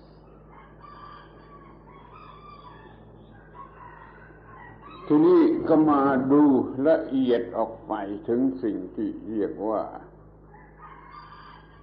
ดีหรือชั่วหรือไม่ดีไม่ชั่วนี่เรียกเป็นบาลีว่ากุศลนี่คือดี อกุศลนี่คือไม่ดีอัพยากตะคือไม่อาจจะบัญญัติไม่อาจจะคลาสสิฟายได้ว่าดีหรือไม่ดีแม้นี่ก็เป็นธาตุแม้นี่ก็เป็นธาตุท่านอย่าเพ้อประหลาดใจ ความชั่วความดีหรือไม่พูดได้ว่าดีหรือชั่วนี่อย่าเพ้อประหลาดใจว่ามันจะไม่เป็นธาตุชนิดหนึ่งตามทางธรรมหรือถ้ามันเกิดขึ้นแล้วมันก็ทำหน้าที่ตามความหมายของมันจะทำหน้าที่ตามความหมายของมัน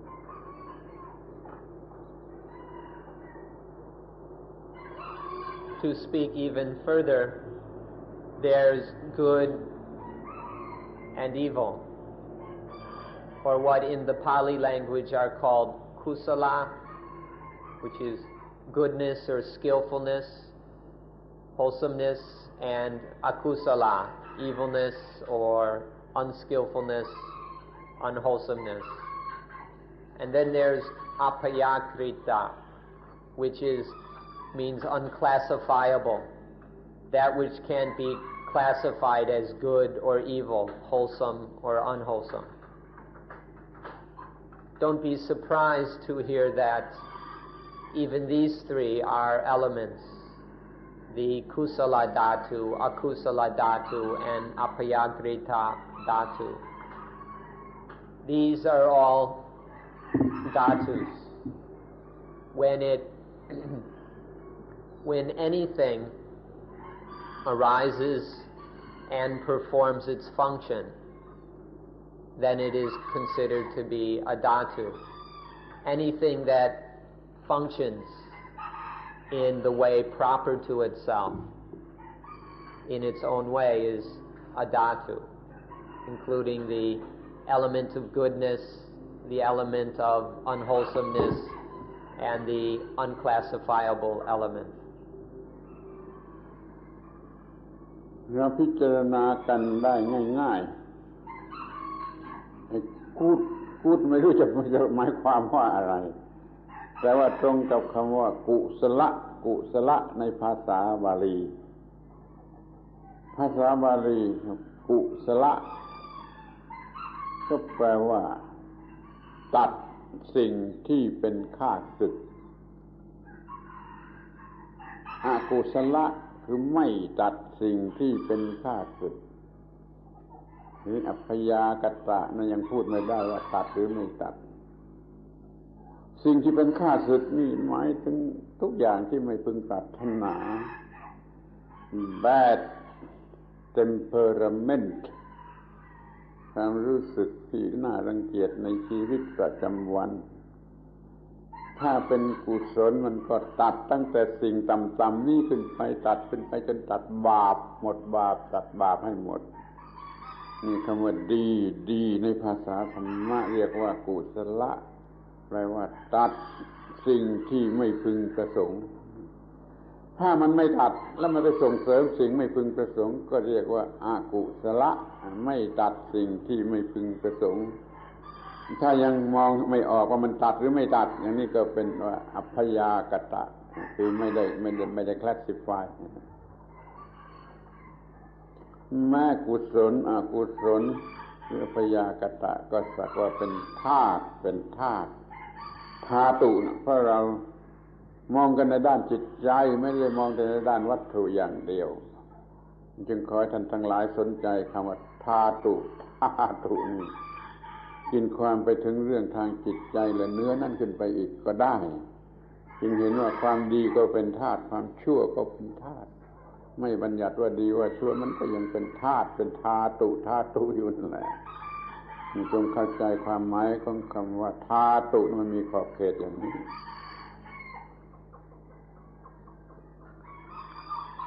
The word good can be rather ambiguous, but it comes closest to the Pali word kusala. Literally, kusala means to cut off one's enemies, to cut off the enemies.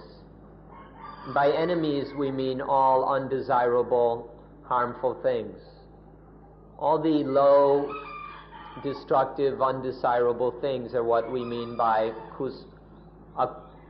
are by enemies. Things such as bad tempers, the bad moods we get into in ordinary life, all kinds of low, evil thoughts. When these undesirable, destructive thoughts and feelings, moods are cut off, that's the meaning of kusala, or good.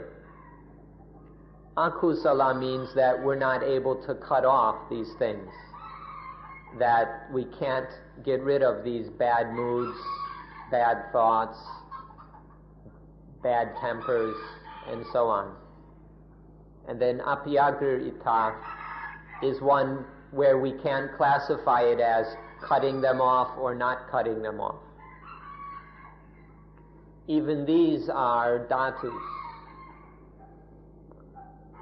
When we can cut off, get rid of all the lowly, undesirable, destructive things, so the mind doesn't exist on a low, harmful level. That's the meaning of kusala. When the mind is still caught up in low, unseemly, undesirable, harmful things, that's the meaning of akusala. And when it's all vague and uncertain, where one can't establish it as either kusala or akusala, that's called apiyagrita.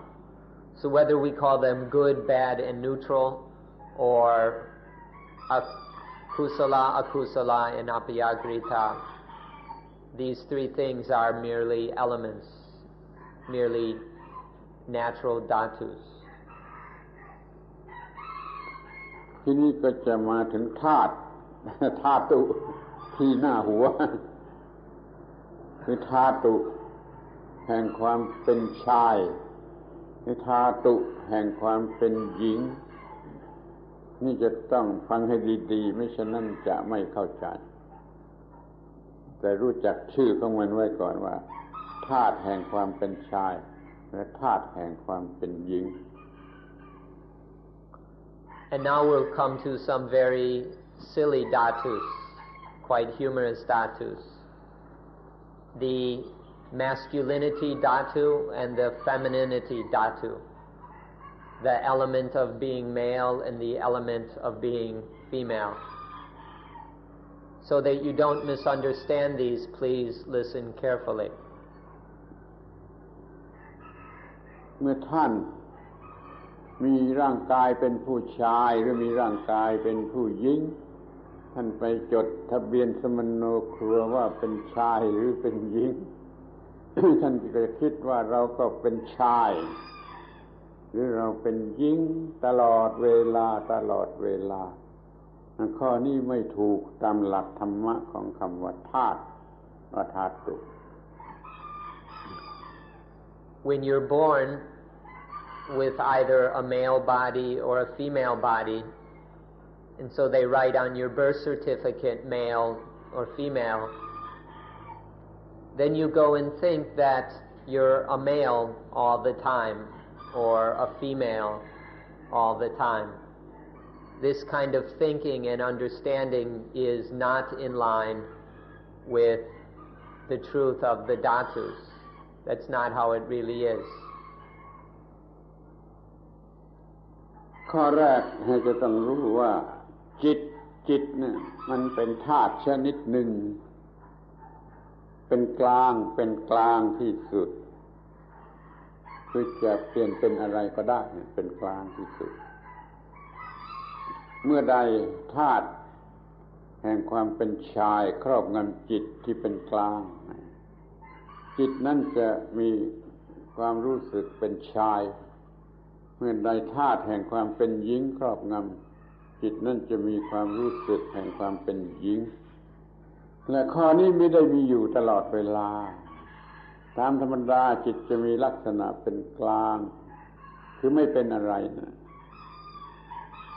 เรียกตามภาษาธรรมะว่าจิตประภัสสรไม่เป็นอะไรนะแต่พอธาตุผู้ชายก็ไปครอบงำแล้วก็กลายเป็นผู้ชายธาตุผู้หญิงครอบงำก็กลายเป็นผู้หญิง หลักการมีอยู่อย่างนี้แล้วก็จะพิจารณากันต่อไปในข้อแรกขอให้รู้ก่อนว่าจิตไม่เป็นหญิงไม่เป็นชายแต่ถ้าว่าธาตุแห่งความเป็นชายครอบงำก็เป็นชายขึ้นมาธาตุแห่งความเป็นหญิงครอบงำก็เป็นหญิงขึ้นมา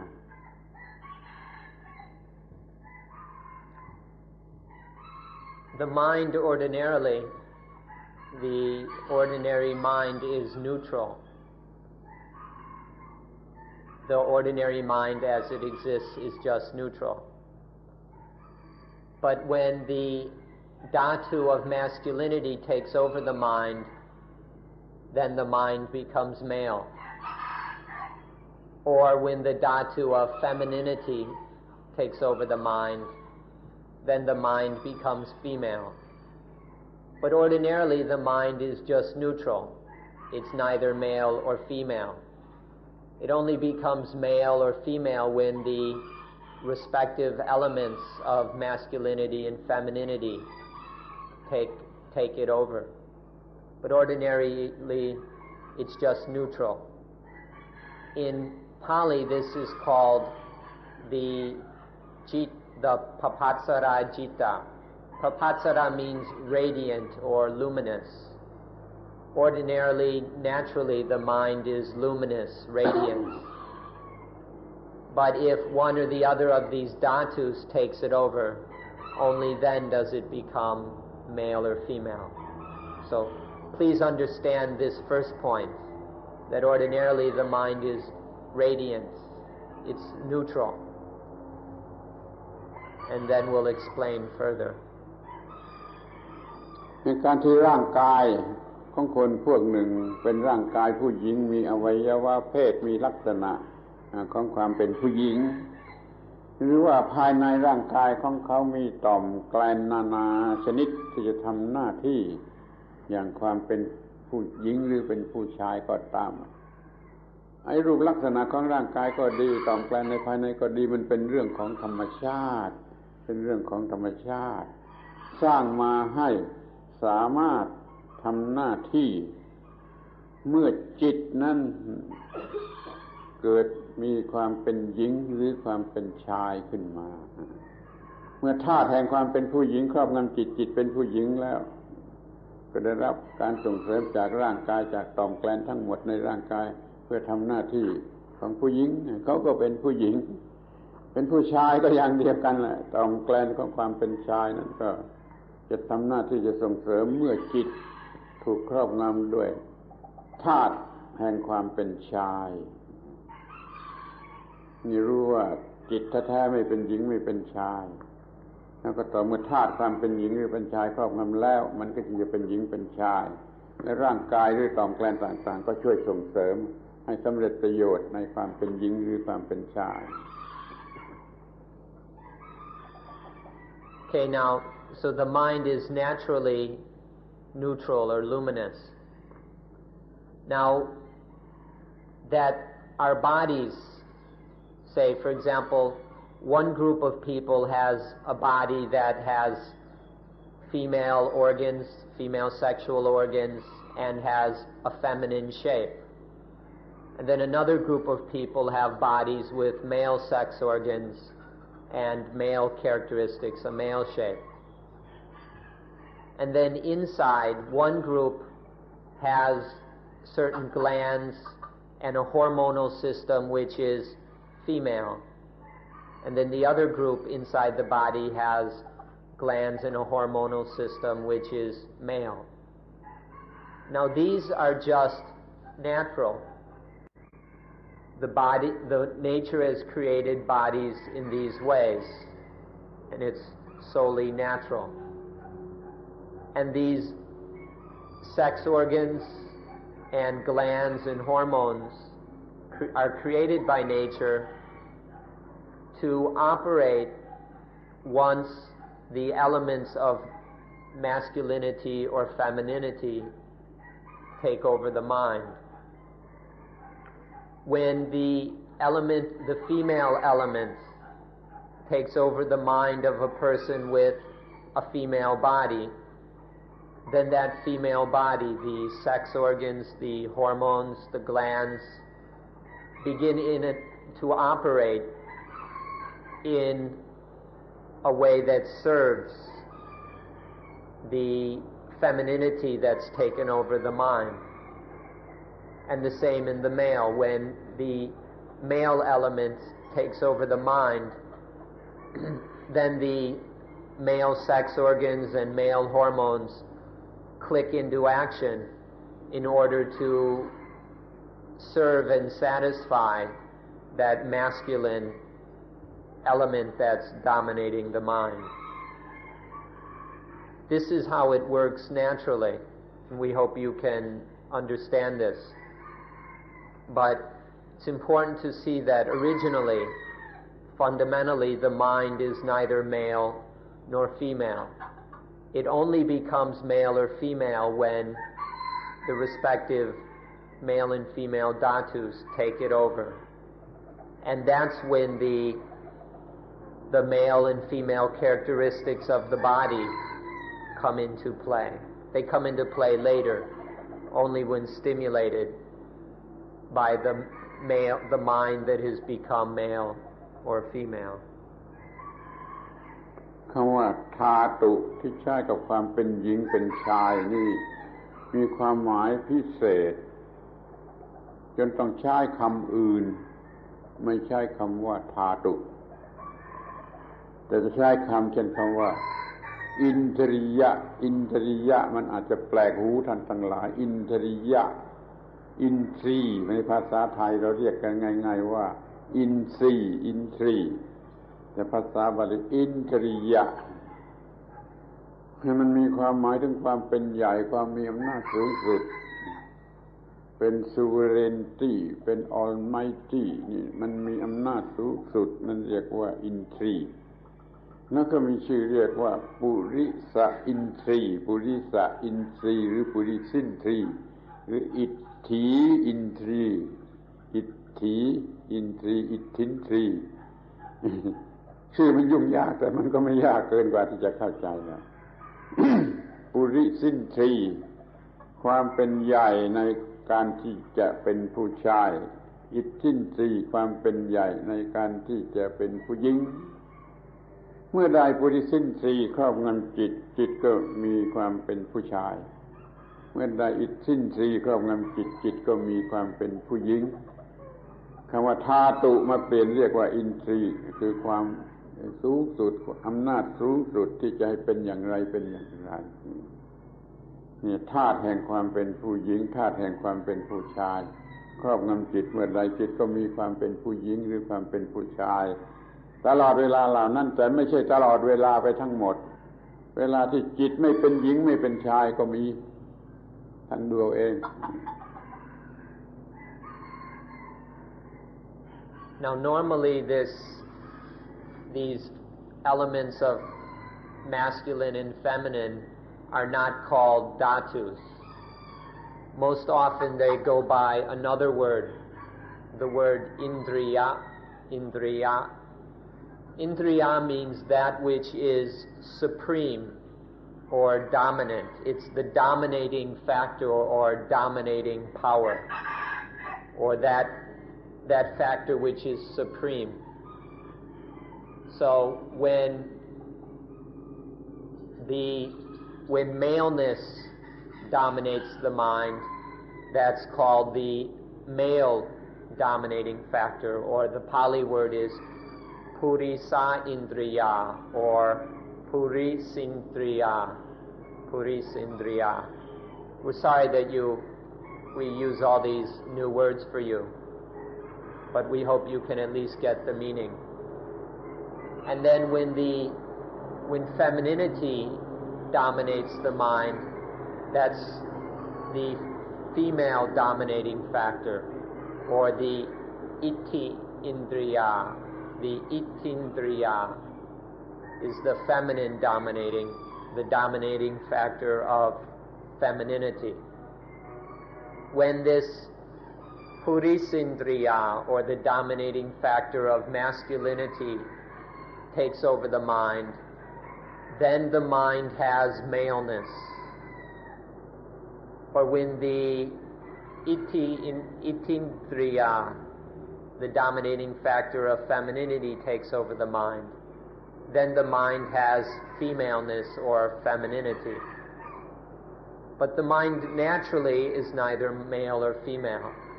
It only becomes one or the other when the corresponding indriya or dominating factor takes it over. Now these are also just dhatus, so we can also speak of the, although it's usually called the dominating factor of maleness, we can just call it the masculine element. And we can call the itindriya, the dominating factor of femaleness, the feminine element. And whichever takes over the mind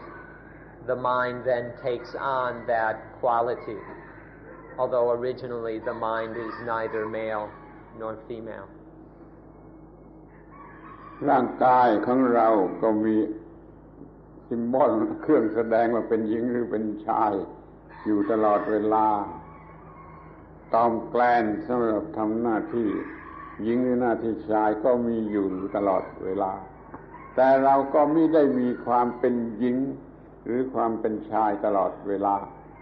เพราะว่าจิตที่ถูกครอบงำโดยอินทรีย์อย่างอื่นแล้วมันก็เป็นอย่างอื่นเช่นว่าประกอบกิจกรรมทางเพศจนเหนื่อยอ่อนแล้วมันก็หยุดไปเองมันไม่มีความเป็นหญิงเป็นชายหรือว่ามันไปนอนหลับเสียมันก็ไม่มีความเป็นหญิงเป็นชายท่านจงสังเกตดูข้อนี้ดูความที่บางเวลาเราไม่มีความรู้สึกเป็นหญิงหรือเป็นชายเพราะว่าธาตุผู้หญิงธาตุความเป็นผู้หญิงธาตุความเป็นผู้ชายไม่ได้ครอบงำถ้าเราควบคุมได้เราก็จะสบายมากเราจะควบคุมธาตุหรือควบคุมอินทรีย์เหล่านี้ได้เราก็จะสบายมากธาตุก็มีหลายอย่างอินทรีย์ก็มีหลายอย่างถ้าเราควบคุมได้มันก็เป็นไปแต่ในทางที่ควรจะเป็นเราก็ไม่มีความทุกข์มันขอให้เราควบคุมธาตุแห่งความเป็นหญิงหรือธาตุแห่งความเป็นหญิงธาตุแห่งความเป็นชายอินทรียะแห่งความเป็นหญิงหรืออินทรียะแห่งความเป็นชายอำนาจสูงสุดที่จะเป็นหญิงหรือเป็นชายเราควบคุมให้ได้เราก็จะไม่มีปัญหาอันเกี่ยวกับความเป็นหญิงหรือความเป็นชาย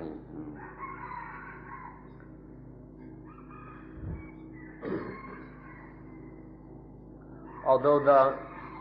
the body's sexual organs are always there, and although the glands and hormones are always there, although the hormone levels fluctuate, these may be there all the time, but the mind is not male or female all the time. Please try to understand this. There are times when the mind is neither male or female. For example, after engaging in sexual activity to the point where you're worn out, and then as you're resting afterwards, there's no maleness or femaleness. Or while asleep, if sleeping soundly, although the body remains male or female, the mind is neither male or female. The mind only becomes male or female. It only takes on masculine and feminine characteristics when the male dhatu or the female dhatu takes over. It's only when the dominating factor of femininity, the itindriya, or the dominating factor of masculinity, the purisindriya, it's only when these take over and dominate the mind, that's when the mind takes on feminine or masculine qualities. So please pay careful attention to this. Notice the many times in life when the mind is neither male or female. If you can understand this properly, then you will be able to manage this business of male and female properly. If one can manage these things or control masculinity and femininity, they won't cause problems for us. If we can understand that the mind is not inherently male or female, if we can really understand this, And then we can control masculinity and femininity, and it won't create any more problems or any more dukkha for us. So please try to observe when the mind is neither male nor female. เดี๋ยวนี้ท่านทั้งหลายกำลังตั้งใจฟังอาตมาพูดท่านทั้งหลายกำลังตั้งใจฟังอาตมาพูดไม่มีความเป็นหญิงไม่มีความเป็นชายในเวลานี้เพราะว่ามันมีอินทรีย์อย่างอื่นหรือธาตุอย่างอื่นมาครอบงำจิตอยู่ธาตุแห่งความเป็นหญิงเป็นชายระงับไปจึงไม่มีความเป็นหญิงหรือเป็นชายนั่งฟังอาตมาพูดมันมี intention ที่เป็นอินทรีย์อย่างอื่นครอบงำอยู่เช่นมีความตั้งใจอยากจะมีความรู้อยากจะมีความรู้ตั้งใจจะมีความรู้หรือว่ามีศรัทธาในการที่จะฟังว่ามันจะได้รับประโยชน์อันนี้มันก็เป็นธาตุเหมือนกันความเชื่อก็เป็นธาตุความตั้งใจก็เป็นธาตุแล้วก็เป็นอินทรีย์ด้วยเหมือนกันยิ่งความเชื่อแล้วเป็นอินทรีย์อย่างใหญ่หลวงมีอำนาจไม่แพ้อินทรีย์แห่งความเป็นหญิงเป็นชายเดี๋ยวนี้อินทรีย์แห่งศรัทธาหรือความอยากจะรู้นี่มันมีมากมันก็ครอบงำจิตของท่านอยู่ท่านก็มันไม่มีความเป็นหญิงเป็นชายทั้งที่ร่างกายเป็นหญิงเป็นชายปลอมแปลงเพื่อความเป็นหญิงเป็นชายก็ยังอยู่แต่มันไม่มีความเป็นหญิงเป็นชายเพราะว่าธาตุหรืออินทรียะแห่งความเป็นหญิงเป็นชายมันไม่ได้ครอบงำจิตมันถูกครอบงำอยู่ด้วยธาตุหรืออินทรีย์อย่างอื่นนี่ท่านจงรู้ความลับของชีวิตจิตใจว่ามันมีอยู่อย่างนี้ว่ามันแล้วแต่ธาตุอันไหนครอบงำหรืออินทรียะอันไหนครอบงำถ้าท่านสามารถควบคุมมันได้ก็จะวิเศษที่สุดประเสริฐที่สุด Right now you are all listening very intently to what we are saying. You're listening very carefully, and so right at this moment there is no masculinity or femininity in the mind. The element or the indriyas of masculinity and femininity aren't dominating the mind because there are other factors which are supreme. For example, one wants to know, so one is listening, or one wants to understand, or at least there is sattva, trust, confidence. Because some other factor is dominant and the mind is trying its best to listen, there is no space for the femininity or masculinity elements to take over the mind. And so the mind is neither male or female. It doesn't have male and female characteristics. The sex organs may still be there. The glands and the hormones may still be there. The physical apparatus of male and female may be there. But the mind is neither male nor female. It only becomes male or female when the element or indriya, the dominating factor, takes over. So please try to understand this, not just intellectually, but also by observing the reality of it in life. ถ้าท่านประสบความสำเร็จในการศึกษาเรื่องปฏิจจสมุปบาทนั่นแหละในการฝึกจิตด้วยอานาปานสติแล้วท่านจะสามารถควบคุมธาตุควบคุมอินทรียะควบคุมอะไรอย่างที่กล่าวมาแล้วนี่ได้ทั้งหมดเลยจะได้ชีวิตนี้จะได้รับสิ่งที่ดีที่สุดที่สูงสุดที่ชีวิตนี้ควรจะได้รับโดยการที่สามารถควบคุมธาตุควบคุมอินทรียะให้เป็นไปแต่ในลักษณะที่ถูกต้องขอให้ท่านพยายามให้ประสบความสำเร็จในความรู้เรื่องปฏิจจสมุปบาทและปฏิบัติอานาปานสติแล้วปัญหาเรื่องธาตุเรื่องอินทรียะเหล่านี้จะหมดปัญหาแก่ท่านทั้งปวง if you are successful in your study and understanding of paticca samuppada, dependent origination, as well as in your investigation and practice of anapanasati, mindfulness with breathing, then you will have the sufficient knowledge and ability to deal wisely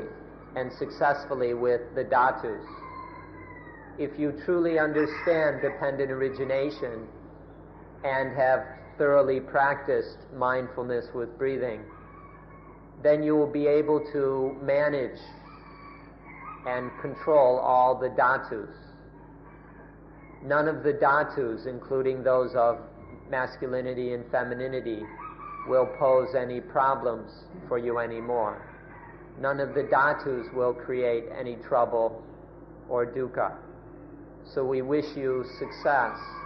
in your study of dependent origination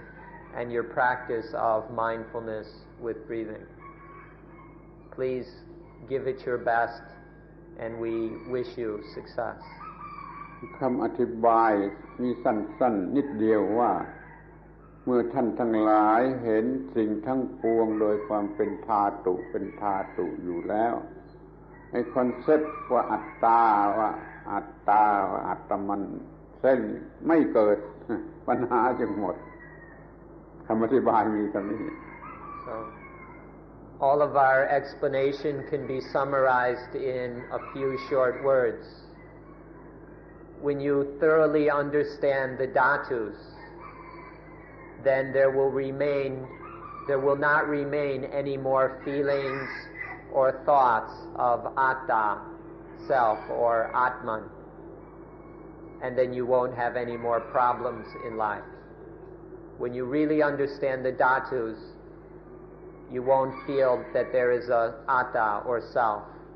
and your problems will end. ขอบพระคุณท่านทั้งหลายเป็นผู้ฟังที่ดีด้วยความอดทนมาเป็นเวลา2 ชั่วโมงแล้วมันสมควรแก่การบรรยายแล้วขอให้นำไปใคร่ครวญพินิจพิจารณาให้เข้าใจเต็มให้ถูกต้องครบถ้วนอย่างที่พูดมาแล้วแล้ววันหลังเราก็จะพูดต่อเรื่องที่ต่อไปอีกขอบคุณในการเป็นผู้ฟังที่ดีขอยุติการบรรยายขอปิดประชุม So finally, thank you for being very good listeners. We've spoken for an appropriate length of time. So please take the things which have been discussed and think them over, reflect upon them, investigate them to deepen your understanding of what we've been discussing as well as life. And then we hope that you are successful in practicing. So we hope that you will be very successful and will continue with your practice. There are some more things to talk about which we will talk about at a later time. But for now, this is enough. Thank you for being good listeners. ข้อสงสัยอื่นๆไว้วันหลังวันนี้หมดเวลาแล้ว If you have any questions or if you're wondering about anything, please save them for another time. Right now we're out of time. It's time to go back to the meditation center.